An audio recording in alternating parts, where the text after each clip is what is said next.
اعوذ باللہ من الشیطان الرجیم بسم اللہ الرحمن الرحیم ان اللہ وملائکتہ یصلون علی النبی یا ایہا الذین آمنوا صلوا علیہ وسلموا تسلیما اللہم صلی علی سیدنا و نبینا و شفیعنا و مولانا محمد وعلی آل محمد وبارک وسلم۔ محترم خواتین و حضرات، السلام علیکم۔ پیام صبح کے ساتھ ایک بار پھر حاضر میں ہوں آپ کا میزبان انیق احمد۔ پیر، منگل، بدھ اور جمعرات، ان 4 دنوں میں پیام صبح میں ہم قرآن کریم کی مختلف آیات پر بات کرواتے ہیں اپنے ملک کے جید علماء سے، اور سیکھتے ہیں کہ قرآن کریم کی یہ آیات ہمیں کیا پیغام دے رہی ہیں۔ لیکن جمعہ اور ہفتہ 2 دن سوال و جواب کے لیے ہوتے ہیں، آپ اور ہم جانتے ہیں۔ ان 2 دنوں میں ہم کیا کرتے ہیں کہ آپ کے سوالات جو آپ بھجواتے ہیں ہم جمع کرتے ہیں اور اپنے عہد کے ایک ممتاز اور جید مفتی صاحب کی خدمت میں آپ کے سوالات پیش کرتے ہیں اور حاصل کرتے ہیں ان سے رہنمائی قرآن و سنت کی روشنی میں۔ خواتین و حضرات، یہ جمعہ اور ہفتہ دونوں دن ہم یہی کام کرتے ہیں، اور مقصد یہ ہوتا ہے کہ ہمارے ذہنوں میں کوئی پرابلم، کوئی گتھی، کوئی مسئلہ بس جگہ نہ بنائے۔ ہمارے دین کے پاس انفس و آفاق کے ہر مسئلے کا حل موجود ہے۔ خواتین و حضرات، آج کے ہمارے معزز مہمان محترم مفتی منیب الرحمان صاحب۔ مفتی منیب الرحمان صاحب سے کون واقف نہیں؟ ہمارے ملک کا مقبول، معروف اور محبوب نام، پیام صبح کا لازمی جز تشریف لاتے ہیں، اور مفتی صاحب سے ہمیشہ ہم سیکھتے ہیں۔ روزنامہ دنیا کے مستقل کالم نگار محترم مفتی منیب الرحمان صاحب۔ مفتی صاحب کو خوش آمدید کہتے ہوئے پروگرام کا آغاز اللہ تعالیٰ کے بابرکت نام سے، سورہ ملک اور آیات 12، 13 اور 14۔ اعوذ باللہ من الشیطان الرجیم، بسم اللہ الرحمن الرحیم۔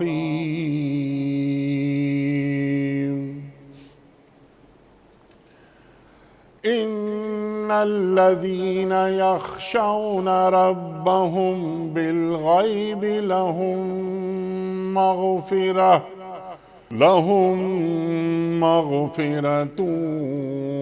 وأجر كبير وأسروا قولكم أو اجهروا به إنه عليم بذات الصدور ألا يعلم من خلق وهو اللطيف الخبير صدق اللہ العظیم۔ جو لوگ بے دیکھے اپنے رب سے ڈرتے ہیں، یقیناً ان کے لیے مغفرت ہے اور بڑا اجر۔ تم خواہ چپکے سے بات کرو یا اونچی آواز سے، وہ تو دلوں کا حال تک جانتا ہے۔ کیا وہی نہ جانے گا جس نے پیدا کیا ہے؟ وہ باریک بین ہے، وہ باخبر ہے۔ صدق اللہ العظیم۔ خواتین و حضرات، محترم مفتی منیب الرحمان صاحب کی خدمت میں پہلا سوال آج کے پروگرام کے حوالے سے۔ مفتی صاحب، محمد جاوید صاحب کا سوال ہے کہ آج کل انٹرنیٹ پر آن لائن ٹریڈنگ بکثرت ہو رہی ہے، خاص طور پر کرونا وائرس اور بعد میں اسی نسل کے مختلف وائرسوں کی وجہ سے تقریباً دنیا بھر میں جزوی یا کلی طور پر لاک ڈاؤن ہوتے رہے ہیں۔ اس لیے اس کاروبار کو بہت فروغ ملا۔ معمول کے کاروبار لاک ڈاؤن کی وجہ سے متاثر ہوئے، لیکن آن لائن کمپنیوں کو غیر معمولی فوائد حاصل ہوئے۔ اس کاروبار کی شرعی حیثیت کیا ہے؟ ارشاد۔ بسم اللہ الرحمن الرحیم، الحمد للہ رب العالمین، الصلاۃ والسلام علی سید المرسلین سیدنا و مولانا محمد اللہم صلی اللہ وعلی آلہ وصحبہ اجمعین۔ انیق احمد صاحب، اللہ تبارک و تعالی نے قرآن کریم میں فرمایا احل اللہ البیع وحرم الربا۔ اس اللہ نے بے کو حلال قرار دیا ہے اور ربا کو حرام قرار دیا ہے۔ روئے زمین کا ایک بھی انسان ایسا نہیں ہے جو یہ دعویٰ کرے کہ میں اپنی تمام ضروریات اور حاجات کے لیے خود کفیل ہوں اور کسی بھی شعبہ حیات میں مجھے کسی اور سے واسطہ رکھنے کی ضرورت نہیں ہے۔ اس لیے انسان اپنی ضروریات کی تکمیل کے لیے کاروبار کرتا ہے، لین دین کرتا ہے۔ اس کے بارے میں شریعت میں احکام موجود ہیں۔ پہلی بات تو یہ ہے کہ ہمارے فقہائے کرام نے کہا کہ بے کی تعریف یہ ہے کہ مبادلۃ المال بالمال بالتراضی، کہ دو افراد کی باہمی رضامندی سے مال کا مال سے تبادلہ کرنا، لین دین کرنا، بیع و شراء کرنا، خرید و فروخت کرنا۔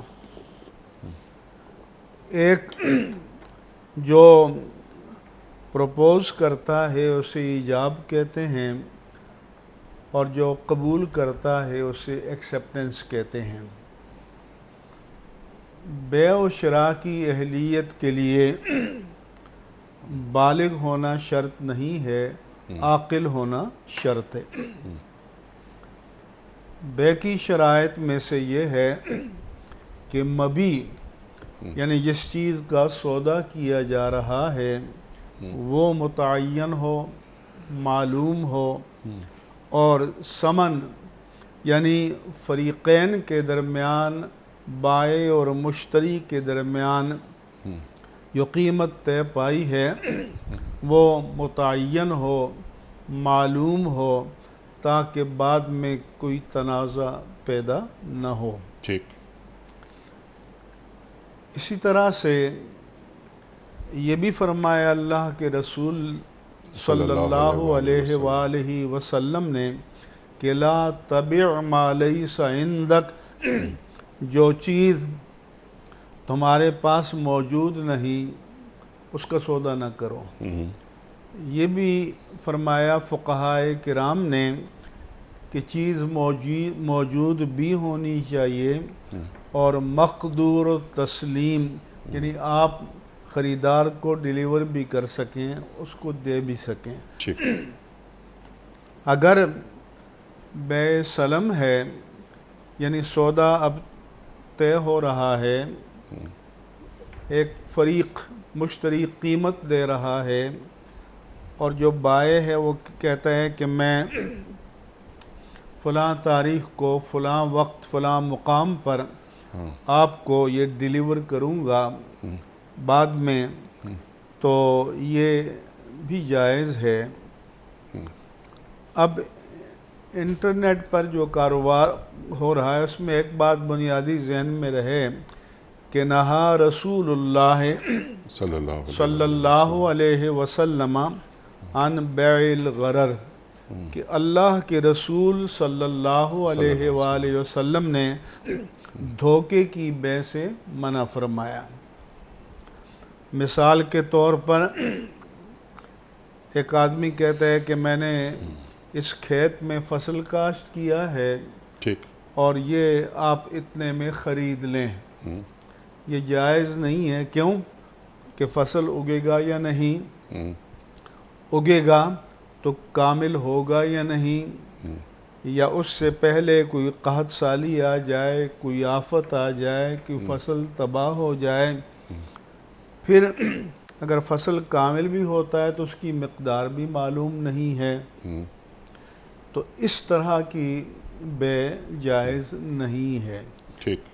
اسی لیے ہمارے فقہائے کرام نے کہا کہ اس کا بہتر حل یہ ہے کہ زمین کو اجارے پر لے لے ٹھیک، اور بے اجارہ کر لے۔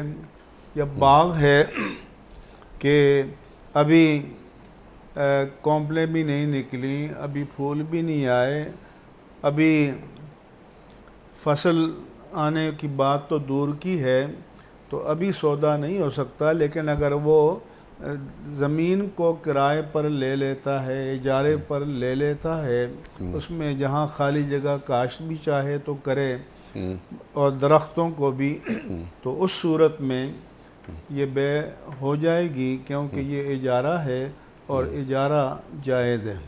ٹھیک۔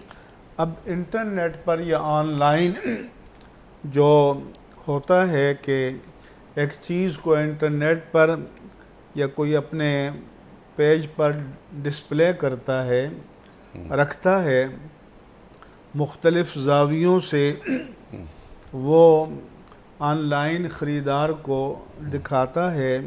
مثال کے طور پر گاڑی ہے، وہ گاڑی چاروں طرف سے گھما کر دکھاتا ہے، انجن کھول کر دکھاتا ہے، دروازے کھول کر سیٹیں، اسٹیئرنگ، ڈیش بورڈ، یہ چیزیں دکھاتا ہے، ٹائر وہ سامنے دیکھتا ہے، اس کا جو ماڈل ہے وہ معلوم ہے، جو میک یا برانڈ یا کمپنی ہے وہ معلوم ہے، رنگ بھی معلوم ہے۔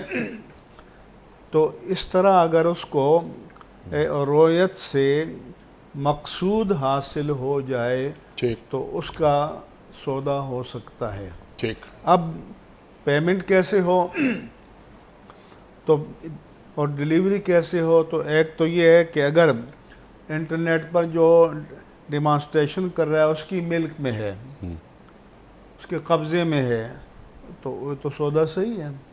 لیکن اگر اس کی ملک میں بھی نہیں ہے، قبضے میں بھی نہیں ہے، اس نے کسی اور اسٹاکسٹ سے یا کسی اور کارخانے سے بعد میں خرید کر ڈیلیور کرنا ہے، تو پھر یہ لا تبع ما لیس عندک کے تحت یہ بے جائز نہیں ہے۔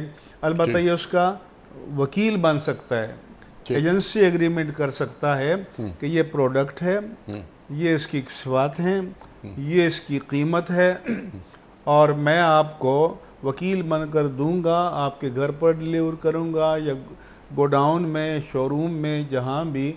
تو اس صورت میں اپنا ایجنسی ایگریمنٹ ہوگا، اپنی وکالہ فیس لے لے گا، اور جب وہ ڈیلیوری کرے گا تو پیمنٹ کی پھر دو صورتیں ہیں۔ کریڈٹ کارڈ سے ہے تو اول تو یہ ہے کہ ہم ترجیح یہ ہے کہ ڈیبٹ کارڈ ہونا چاہیے، ٹھیک، کیونکہ کریڈٹ کارڈ کے معاہدے پر علماء کو تحفظات ہیں، اگرچہ وہ بروقت ادائیگی کرے تو سود شامل نہیں ہوتا، ربا میں مبتلا نہیں ہوتا، ٹھیک ہے، لیکن ممکنہ ڈیفالٹ کی صورت میں ربا پر رضامندی کا معاہدہ تو کرتا ہے، اس کی بجائے ڈیبٹ کارڈ ہو تو وہ اچھا ہے۔ اسی طرح وہ ڈیلیوری ذاتی طور پر جا کر کرتا ہے یا کوریئر کے ذریعے کرتا ہے، تو جب ڈیلیوری مل جاتی ہے اور وہ اس کے مطابق ہے جو اس کو بتایا گیا، تو وہ اس کی قیمت نقد بھی دے سکتا ہے۔ ٹھیک۔ تیسرا یہ ہے، اس مزید یہ ہے کہ اگر اس کی میں کوئی ڈیفیکٹ ہے، پیدا ہو گیا، اس کے مطابق نہیں ہے، تو پھر خیار رویت استعمال کر سکتا ہے کہ یہ اس کے مطابق نہیں ہے، میں نے دیکھی نہیں تھی بالفعل، رویت مقصودی نہیں ہوئی، یا اس میں عیب پیدا ہو گیا۔ تو عیب پیدا ہونے کی صورت میں یہ ہے کہ اگر وہ لینا چاہے تو جو ثمن طے پایا ہے اس پر لے لے، نہیں لینا چاہتا تو ریجیکٹ کر دے۔ یہ نہیں کہہ سکتا کہ 500 کی تھی، اس میں یہ ڈیفیکٹ ہے تو 450 میں لے لوں گا، یہ نہیں ہوگا۔ ٹھیک ہے۔ اب یہاں ایک سوال فوراً ذہن میں آتا ہے وہ سوال یہ آتا ہے جیسے آپ نے فرمایا کہ ایک فصل ہے اور وہ فصل ابھی سامنے نہیں آئی اور اس کی فروخت کا ایگریمنٹ نہیں ہو سکتا. اب یہ جو آن لائن ٹریڈنگ ہو رہی ہے اس میں ایک پروڈکٹ تصویر کی شکل میں بھجوائی گئی, کچھ فیچرز اس کے بیان کر دیے گئے, تو ایک چیز تو میرے سامنے ہی نہیں ہے. جیسے ابھی آپ نے ایک بات فرمائی کہ گاڑی میں بیچ رہا ہوں, آپ اسے لے رہے ہیں تو آپ نے اس کا میک بھی دیکھا, اس کا انجن بھی دیکھا, گھوم پھر کے تمام چیزیں جو بائر ہوتا ہے وہ تسلی کر لیتا ہے. یہاں تو وہ پروڈکٹ سامنے ہے ہی نہیں میرے, تو میں صرف آپ کی زبان پر انٹرنیٹ کے ذریعے میں خرید رہا ہوں. تو یہ جو خرید و فروخت ہے یہ جائز ہے کہ پروڈکٹ سامنے ہی نہیں ہے؟ اگر جب وہ انٹرنیٹ پر یعنی سامنے میدان میں گاڑی کھڑی ہے, ٹھیک, اس کو دکھا رہا ہے, ٹھیک, اس کو ہر طرف سے لے رہا ہے, اگر پروڈکٹ موجود ہی نہیں ہے, اس کے قبضے میں نہیں ہے, اس کی ملک میں نہیں ہے, تو پھر تو یہ بیچنا شرعاً جائز نہیں ہے. پھر اس کا متبادل ہم نے کہا کہ وہ ایجنسی ایگریمنٹ کرے, ٹھیک, اس کا وکیل بن جائے, وکالہ کی فیس طے کر لے اور کہہ دے کہ یہ اتنی کی پروڈکٹ ہے جو آپ کو دکھائی گئی ہے اور یہ میں اتنی قیمت میں خرید کر آپ کو ڈیلیور کر دوں گا. ٹھیک ہے. اب اگلا سوال اس ذیل میں کہ میں ایک اپارٹمنٹ بیچ رہا ہوں, وہ اپارٹمنٹ فرض کیجئے کہ 3 کروڑ روپے کا ہے, اور میں نے بتایا کہ یہ اپارٹمنٹ, وہ زمین ہے صرف میرے پاس ابھی, یہ اپارٹمنٹ بنے گا 2.5 سال میں اور اس میں یہ سب چیزیں ہوں گی. آپ ایسا کیجئے کہ 1 کروڑ روپے مجھے دے کر اپنا اپارٹمنٹ بک کرا لیجئے, پھر قسطیں دیتے ہوئے پورے 3 کروڑ کر دیجئے گا اور 3 سال میں آپ کو یہ اپارٹمنٹ اس کی پوزیشن دے دوں گا. بنجر زمین ہے ابھی, تو اس زمین کی جو ڈیل میں کر رہا ہوں تو وہ جائز ہے؟ یہ اصل میں بے مطلق نہیں ہے, بے استثناء ہے. اچھا. بے استثناء یہ ہوتی ہے کہ آپ کو کسی کو کوئی پروڈکٹ جس کی را میٹیریل, جس کی کوالٹی, جس کے تمام فیچرز طے ہو جائیں اور پھر آپ کہیں کہ یہ آپ مجھ کو تیار کر کے دیں, جیسے گارمنٹس کے آرڈر ہوتے ہیں, ٹھیک, تو وہ ساری چیزیں طے ہو جاتی ہیں, ماڈل پیس بھی ان کو دکھا دیا جاتا ہے, پھر وہ کہتے ہیں کہ ہم آپ کو اتنے عرصے میں یہ بنا کر دیں گے, تو اس صورت میں یہ بے صحیح ہے. جتنا پیسہ وہ پہلے دے دے گا وہ دے دے گا, باقی اقساط میں دے گا, تو یہ بے درست ہو جائے گی. یہ استثناء ہے. تو اسی طرح سے جو بلڈنگ کی آپ نے بات کی کہ جب بلڈر جو ہے زمین کی ملکیت دکھا دیتا ہے کہ یہ میری ملک ہے, اور اکثر ہم نے دیکھا ہے کہ وہ ماڈل مکان بھی بنا لیتے ہیں, دکھاتے ہیں کہ اس طرح بنائیں گے, تو یہ بھی بے استثناء ہے. اور جب قیمت طے ہو جائے, یعنی شرط یہ ہے کہ قیمت پہلے طے ہو جانی چاہیے, تو پھر یہ صحیح ہے. اقساط جو رہی باقی قیمت ہے اقساط میں ادا کر دے اور وہ مقررہ مدت میں تیار کر کے اس کو دے دے. سبحان اللہ, سبحان اللہ. اور اس قیمت میں جو طے ہوئی تھی اس میں کوئی رد و بدل نہیں ہو, اس میں کوئی رد و بدل نہیں ہوگا, اضافہ اور کمی نہیں ہوگی. البتہ بعض بلڈر سے جو ہماری بات ہوئی, جی, وہ کہتے ہیں کہ ہم جو لیبر ریٹ والے ہیں, جی, یا مٹیریل سمیت بنانے والے ہیں, ٹھیک, تو وہ کہتے ہیں کہ ہم آپ کو ٹائل اس قیمت کی لگا کے دیں گے, اس کوالٹی کی, کچن میں یہ کام کریں گے. اگر اس سے اپر کوالٹی کی آپ نے لگانی ہے تو آپ پسند کر لیجئے گا, ٹھیک ہے, جو قیمت میں فرق ہوگا وہ آپ کو دینا ہوگا, تو بھی صحیح ہے. وہ ٹھیک ہے, وہ استثناء ہو گیا. کلیئر ہو گئی بات. یہ عبداللہ ملک صاحب کا سوال ہے اگلا. وہ سوال یہ ہے کہ نکاح ہوا مگر رخصتی نہیں ہوئی, طلاق ہو گئی, 1 مہینے کے بعد پھر نکاح کر لیا خاتون نے, تو کیا 1 ماہ بعد دوبارہ نکاح کرنا شریعت کے مطابق ہے؟ انیقم صاحب, نکاح ہوا ہے, رخصتی بھی نہیں ہوئی اور خلوت صحیحہ بھی نہیں ہوئی. جی ہاں.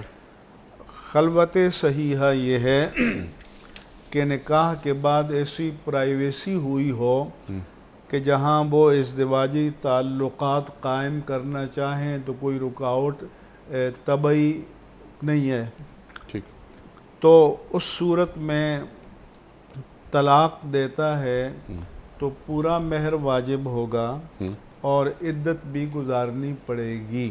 ٹھیک، لیکن اگر نکاح ہوا ہے اور خلوت صحیحہ بھی نہیں ہوئی، رخصتی نہیں ہوئی اور کسی وجہ سے طلاق دے دی ہے، تو اس صورت میں ایک تو نصف مہر واجب ہوگا، ٹھیک ہے، اور طلاق کے الفاظ کو دیکھیں، اگر ایک طلاق دے دی ہے تو عدت چونکہ اس پر نہیں ہے، ٹھیک، تو اس لیے طلاق کے بعد بھی وہ دونوں باہم نکاح کر سکتے ہیں، 1 مہینے کے اندر کریں، 10 دن کے اندر کریں، 2 مہینے کے اندر کریں، نیا مہر مقرر کر کے۔ ٹھیک ہے، لیکن کیا یہ خاتون جی 1 مہینے کے اندر کہیں اور شادی کر سکتی ہیں؟ جی ہاں، اس پر عدت نہیں ہے، عدت نہیں ہے تو اس لیے یہ کہیں اور بھی کر سکتی ہے۔ اگر سابق شوہر نے 1 یا 2 طلاقیں دی ہیں تو اس کے ساتھ بھی کر سکتی ہے، اور پہلے جو طلاق دی ہے نصف مہر شوہر کو دینا پڑے گا، اور جو نیا اگر پہلے شوہر کے ساتھ بھی ہے تو وہ بھی نئے مہر کے ساتھ نکاح دوبارہ نکاح ہوگا۔ لیکن پھر صرف 1 طلاق کی گنجائش رہ جائے گی؟ جی ہاں، نہیں، اگر 1 دی ہے تو 2 کی رہ جائے گی، جی ہاں، اگر 2 دے دی ہیں 2 دی ہیں تو 1 کی رہے گی، 1 کی رہ جائے گی۔ ٹھیک، عبداللہ صاحب ہیں حیدرآباد سے۔ لیکن یہ جو طلاق کے بعد بائن ہو گئی ہے جی تو یہ طلاق یہ پہلا ختم ہو گیا، اب یہ جو رخصتی نہیں ہوئی، خلوت صحیحہ نہیں ہوئی، ٹھیک، تو اس صورت میں طلاق کے ساتھ ہی بائن ہو جائے گی، اب دوبارہ نکاح کرے گا تو پھر اس کو ہوگا۔ ٹھیک ہے، بالکل صحیح ہے۔ نکاح کا شرعی حکم کیا ہے؟ آیا یہ فرض ہے، واجب ہے، یا سنت ہے، یا محض مباح ہے؟ اور نکاح کے لیے ایک مسلمان کی ترجیحات کیا ہونی چاہیے؟ پہلی بات تو یہ ہے کہ نکاح رسول اللہ صلی اللہ علیہ وآلہ وسلم کی سنت مبارکہ ہے،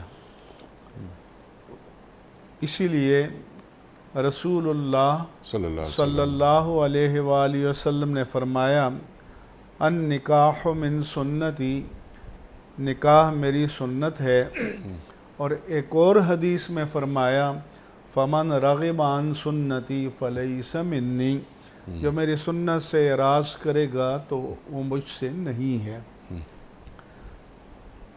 نکاح منعقد ہوتا ہے ایجاب و قبول سے، اور اس میں مہر کا تعین ضروری ہے اور 2 عادل گواہوں کا ہونا ضروری ہے۔ ٹھیک، سنت یہ ہے کہ پہلے مستحب اور سنت کے خطبہ دیں، پڑھا جائے مسنون، پھر مہر مقرر کر کے گواہوں کے سامنے اصالتاً یا وکالتاً ایجاب و قبول کیا جائے، اور سنت یہ ہے کہ جمعے کے دن ہو اور مسجد میں نکاح ہو اور اس کا اعلان بھی ہو۔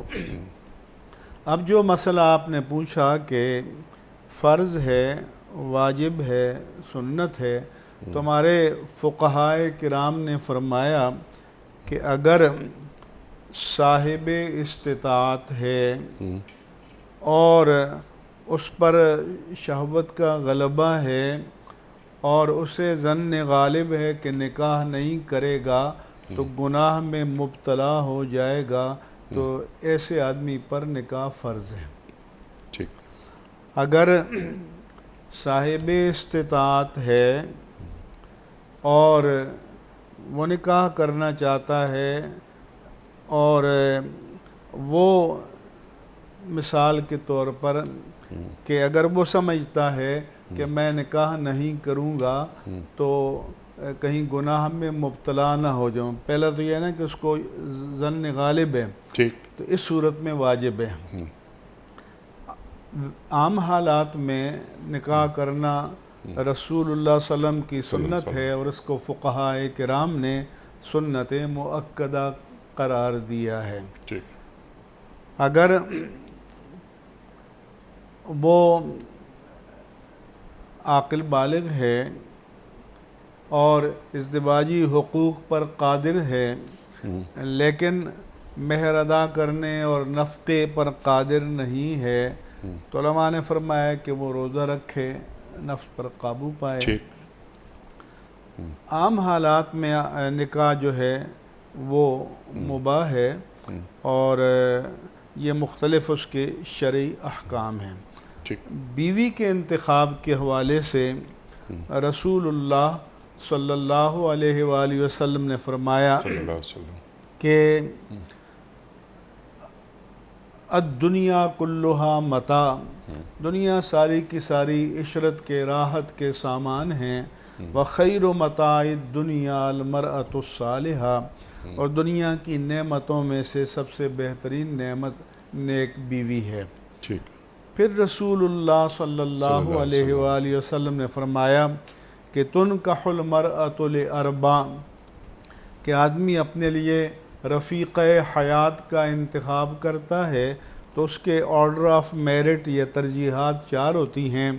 لمالہا، کوئی مال کو ترجیح دیتا ہے، لحسبہا، کوئی اسٹیٹس کو ترجیح دیتا ہے، ولجمالہا، کوئی جمال کو، بیوٹی کو، حسن کو ترجیح دیتا ہے، ولدینہا، اور کوئی دین کو ترجیح دیتا ہے۔ آپ نے فرمایا کہ فاظفر بذات الدین تربت یداک، کہ تم دین کو ترجیح دو، اور دین کو ترجیح دو گے تو جو دیگر نعمتیں ہیں وہ بھی ہمارا ایمان ہونا چاہیے جو ہمارے مقدر میں ہیں، اللہ تبارک و تعالی ہمیں عطا فرمائے گا۔ وہ جو مرأہ صالحہ ہے اس کی تعریف حضور نے فرمائی کہ اذا رآہا سرت ہو، شوہر کا سامنا ہو تو بشاش چہرے کے ساتھ استقبال کرے، اذا امرہا اطاعت ہو، جب وہ کسی جائز بات کا حکم دے تو مانے، وَإِذَا غَابَ عَنْهَا حَفِظَتْ ہو، جب وہ موجود نہ ہو تو اس کے گھر بار کی مال و متاع کی حفاظت کرے۔ اور ظاہر ہے کہ بیوی کے پاس جو سب سے بڑی امانت شوہر کی ہے اس کی عفت ہے، پاک دامنی ہے، حیا ہے، اس کی بھی پاک بازی کی بھی حفاظت کرے۔ سبحان اللہ، سبحان اللہ۔ یہ گفتگو ہو رہی ہے ایک مومن مرد کے حوالے سے، اب اس کو ہم رکھ لیتے ہیں کہ یہ ایک مومنہ ہے، یعنی النکاح من سنتی فمن رغب عن سنتی فلیس منی، یہ جو آپ نے ارشاد فرمائی سرکار دو عالم صلی اللہ علیہ وآلہ وسلم کے ارشادات۔ اب ایک خاتون ہیں، ان پر بھی ظاہر ہے کہ وہ مسلمان ہیں، مومنہ ہیں، تو ان پر بھی یہ تمام احکامات لاگو ہوتے ہیں۔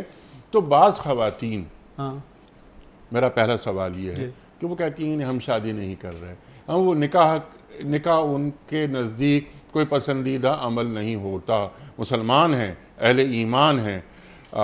ایک بات تو ذرا یہ واضح کر دیجیے۔ دوسری بات یہ کہ جو خوبیاں کہ ایک عورت کے اندر، یعنی یہ خوبیاں چاہیے، دین کو مطلوب ہیں، اور سب سے بہتر خوبی یہ کہ وہ دیندار ہو۔ تو جب یہ ایک لڑکی اپنے لیے انتخاب کر رہی ہے یا اس کے گھر والے انتخاب کر رہے ہیں کسی لڑکے کا، تو ان کو بھی یہ دیکھنا چاہیے کہ یہ لڑکا، ارشاد ان کو بھی دیکھنا چاہیے۔ پہلی بات تو یہ ہے کہ شریعت نے اجازت دی ہے، جس طرح مرد کو دی ہے کہ وہ نکاح سے پہلے عورت کو ایک نظر دیکھنا چاہے تو دیکھ سکتا ہے۔ تو ظاہر ہے کہ اگر عورت بھی چاہے تو دیکھ سکتی ہے۔ اس طرح شوہر کو حکم ہے کہ تم دینداری کو ترجیح دو، تو بیوی کو بھی چاہیے کہ وہ دینداری کے پہلو کو ترجیح دے، دیگر اسٹیٹس پر، مال پر اور چیزوں پر۔ یہ بھی فقہا نے کہا کہ اسٹیٹس کے اعتبار سے شوہر ایک درجہ بہتر ہو تو اچھی بات ہے، تاکہ اس کی اطاعت کرنے میں، اس کے ساتھ چلنے میں، اس کی باتیں ماننے میں بعد میں بیوی کو کوئی تردد نہ ہو اور یہ نہ ہو۔ تو اس بات شوہر کے لیے حکم دیا ہے کہ اپنے سے ایک درجہ کم دیکھو، ٹھیک، اور بیوی کو فرمایا ہے کہ اپنے سے ایک درجہ بہتر دیکھو، اللہ اکبر، کیونکہ اگر شوہر اپنے سے بڑی مالدار کو دیکھ لے گا یا بڑی کوالیفائیڈ اسٹیٹس والی کو دیکھ لے گا تو ظاہر ہے کہ پھر احساس کہتری ہوگا یا وہ اس کو گھٹیا سمجھے، تو وہ جو شوہر اور بیوی کے درمیان احترام کا، محبت کا رشتہ ہونا چاہیے۔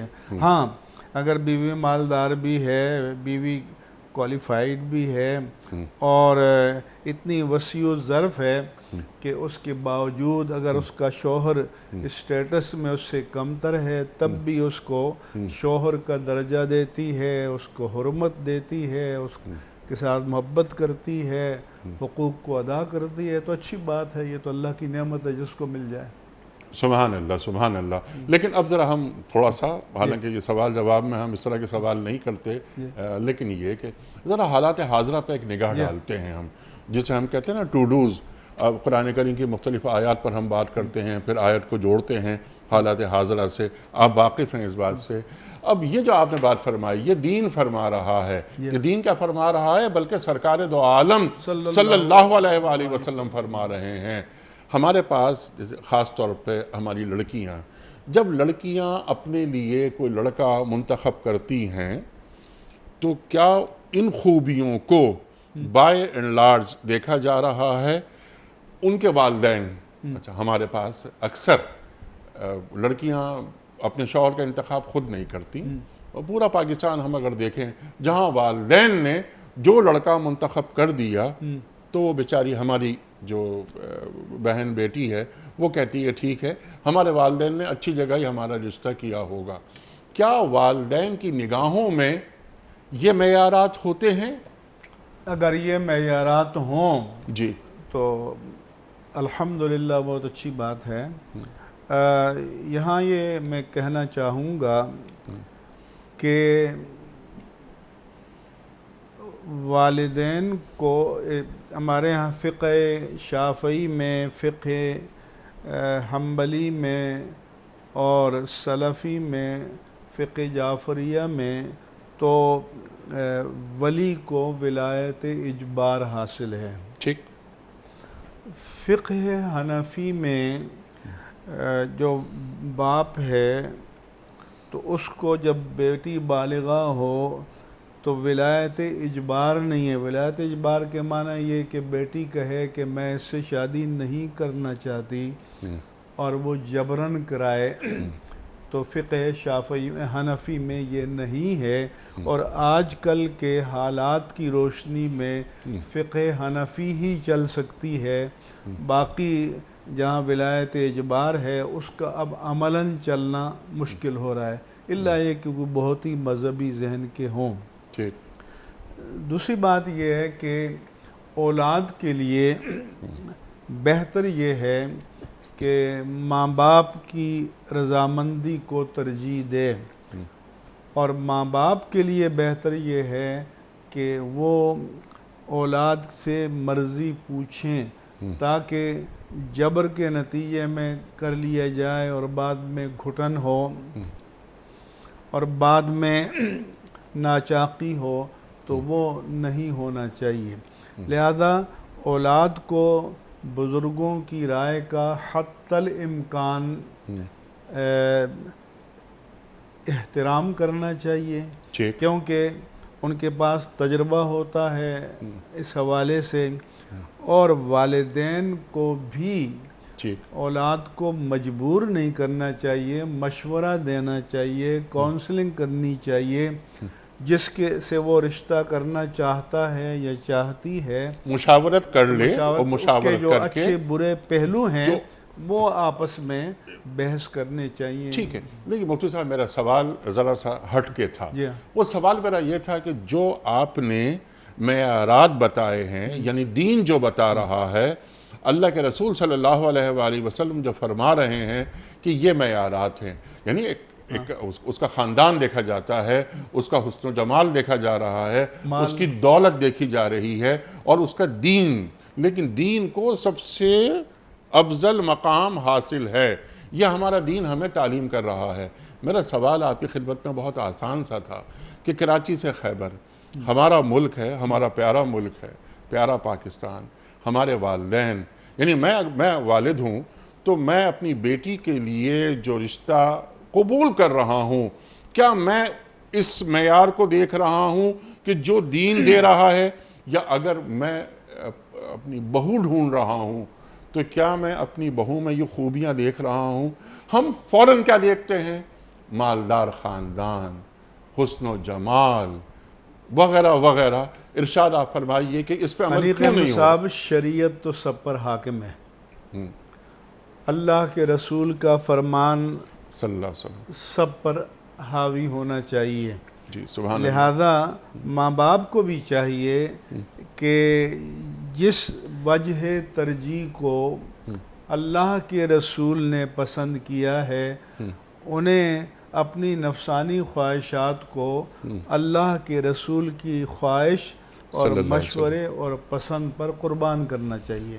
اللہ اکبر۔ تو ہم جو کہتے ہیں کہ غلامی رسول میں موت بھی قبول ہے، تو پھر ہمیں غلام رسول بن کر ثابت کرنا چاہیے، اور اللہ کے رسول کی تعلیمات کو ماں باپ کو بھی پیش نظر رکھنا چاہیے، اور بیٹا ہے تو اس کو بھی، بیٹی ہے تو اس کو بھی، کیونکہ اس تعلیمات شرعیہ، تعلیمات الہی اور تعلیمات نبوت و رسالت کے مخاطب سب ہیں، کوئی بھی مستثنیٰ نہیں ہے۔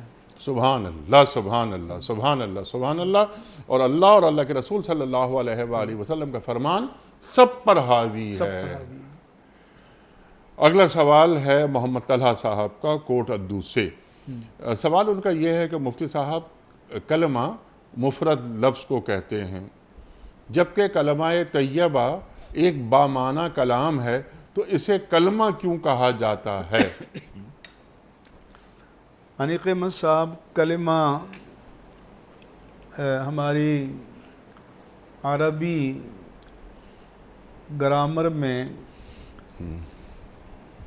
اس لفظ کو کہتے ہیں کہ جسے معنی مفرد کے لیے وضع کیا گیا ہو، یا اگر ہم اختصار کے ساتھ کہیں تو بامعنی لفظ کو کلمہ کہتے ہیں۔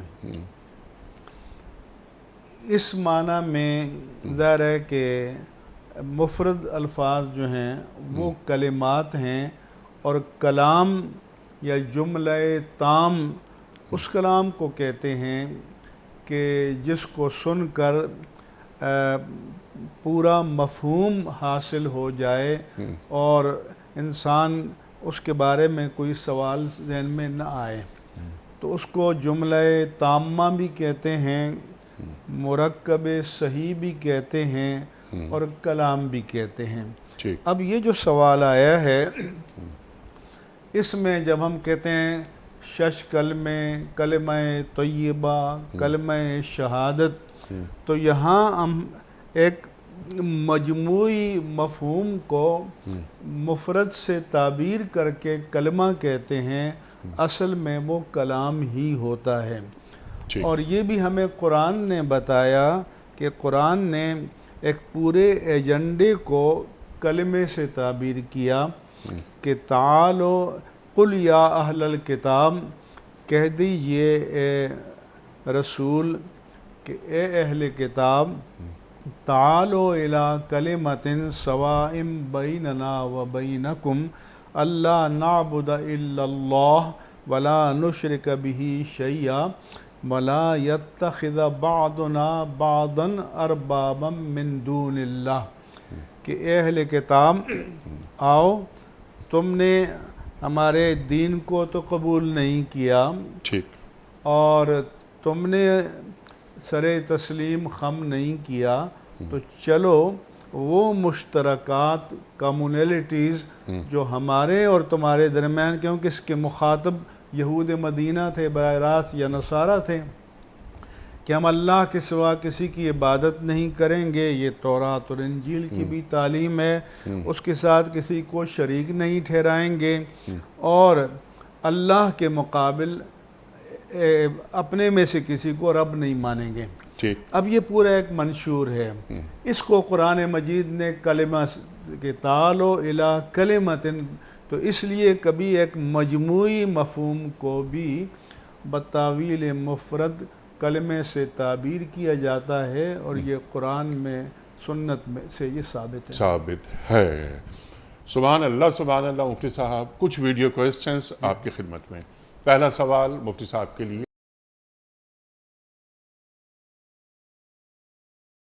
السلام علیکم مفتی صاحب، میرا آپ سے سوال یہ ہے کہ اولاد کا نافرمان ہونے کی بنیادی وجہ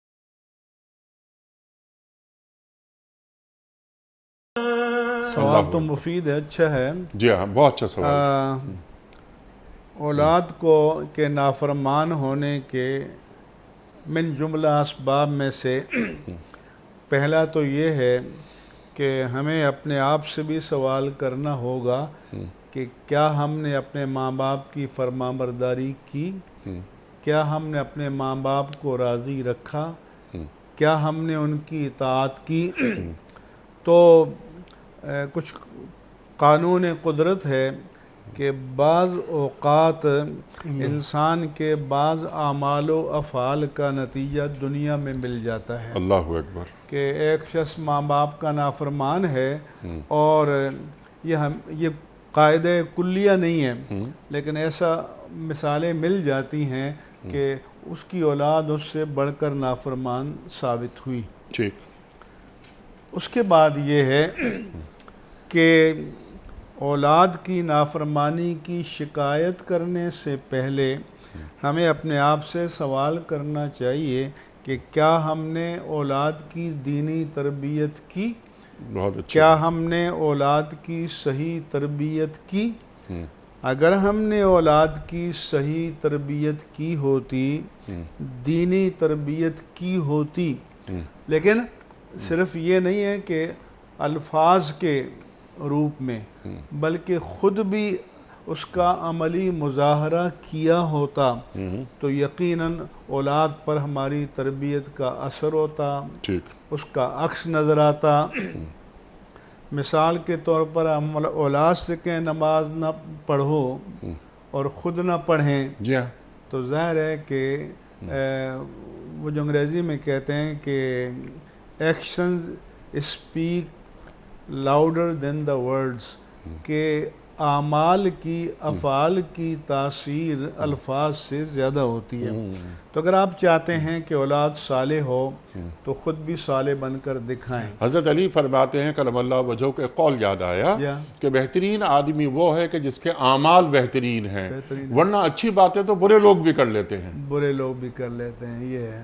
تو اس لیے ضروری ہے کہ اپنے اعمال افعال بھی اچھے ہوں. مثلاً کسی گھر میں میاں بیوی ہر وقت تو تڑاک سے بات کرتے ہیں، گالی گلوچ سے بات کرتے ہیں، آپس میں لڑتے ہیں، تو اولاد تو کاپی کرتی ہے، اولاد تو نقال ہوتی ہے. وہ فطرت کی طرف سے کوئی پاپ لے کر نہیں آتے، وہ تو خالی سلیٹ لے کر آتے ہیں اپنے دماغ کی.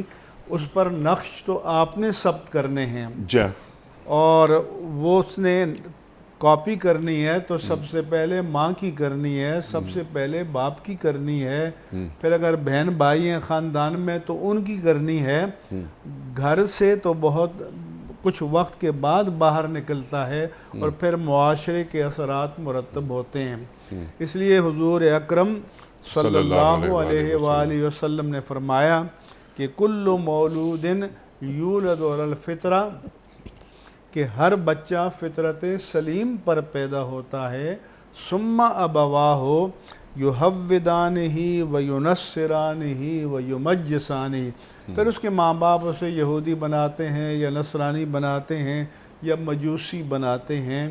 تو اس لیے جو بھی ہمارے سننے والے بہن بھائی شریک ہیں، تو اور جو صاحبان اولاد ہیں، جو اولاد ہے جنہوں نے آگے شادیاں کرنی ہیں، تو اس بات کو ذہن میں رکھنا چاہیے کہ ہمیں اپنی اولاد کے سامنے اگر اپنے آپ کو رول ماڈل بنائیں گے تو اس کا یقیناً اولاد کی تربیت پر بہت اچھا اثر پڑے گا. اور اس کے ساتھ ساتھ یہ کہ ہمیں عملاً بھی تربیت کا اور تعلیم کا کرنا چاہیے، اور گھر کے ماحول کو ہمیں تعلیمات نبوی کی روشنی میں صلی اللہ علیہ اخلاق و کردار کا مظہر بنانا چاہیے۔ یہ ایسا ہی ہے جیسے ہمارے ملک کے لیڈر آئے دن بد زبانی کرتے ہیں، تو اب سوشل میڈیا پر دیکھیں تو ان کے بارے میں بھی لوگ کر رہے ہوتے ہیں، جی ہاں تو اس لیے ہمیں خود بھی سوچنا چاہیے۔ جی ہاں، سبحان اللہ کہ ہم نے اپنی اولاد کی تربیت دینی خطوط پر کی۔ اور یہ بھی ہے کہ حدیث میں کہ بہترین ادب جو ماں باپ عطیہ جو ماں باپ اولاد کو دے سکتے ہیں وہ بہترین ادب ہے، تربیت ہے۔ سبحان اللہ، اخلاقیات سکھائی جائیں۔ اچھا، بچہ یہ بھی دیکھتا ہے کہ دادا دادی کے ساتھ ہمارے ابا کا رویہ کیسا رہا، تو اسے معلوم ہے کہ انہوں نے اپنے والدین کا خیال نہیں رکھا، اور یہ ہم سے وہ ایک واقعہ کسی نے بتایا تھا کہ ایک شخص اپنے باپ کو کندھے پہ اٹھا کر ایک دریا میں لے گیا۔